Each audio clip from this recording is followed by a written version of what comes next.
Nagsimula na po ang initial trial proceedings sa kasong crimes against humanity ni dating Pangulong Rodrigo Duterte sa International Criminal Court o ICC.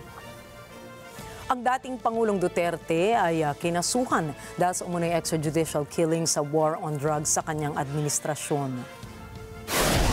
Ayon kay Attorney Angela Aguinaldo, isang abogado sa International at Foreign Criminal Law na nagpapractice sa Germany, inaasahan sa pagharap ng dating Pangulo ang pagberipika sa kanya kung siya talaga ang akusado. Anya ay ipaalam din kay Duterte kung ano ba ang mga inihabla laban sa kanya para na rin siya ay mabigyan ng abiso. Ano ang karapatan niya sa ilalim ng Rome Statute at rules ng ICC.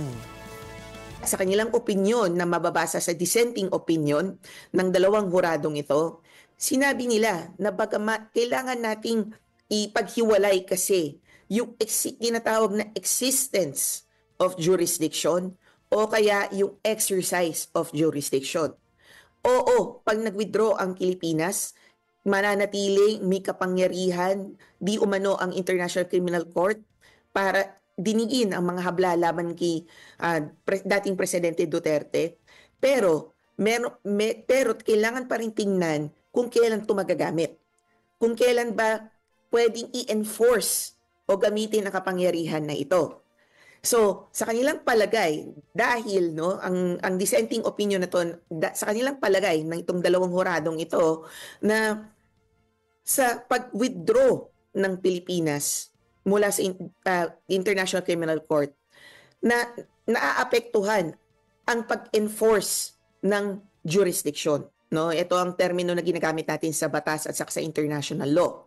So hindi lang siya simpleng question o issue ng jurisdiction.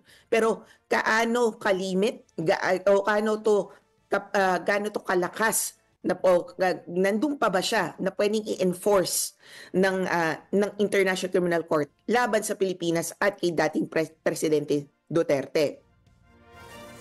Nilinaw rin ni Attorney Aguinaldo na depende anya sa mga ihaharap na ebidensya ng prosecution sa initial appearance kung ipagpapatuloy ang paglilitis. Maaari pa rin pasyahan ng ICC na i-dismiss ang kaso laban sa dating Pangulo.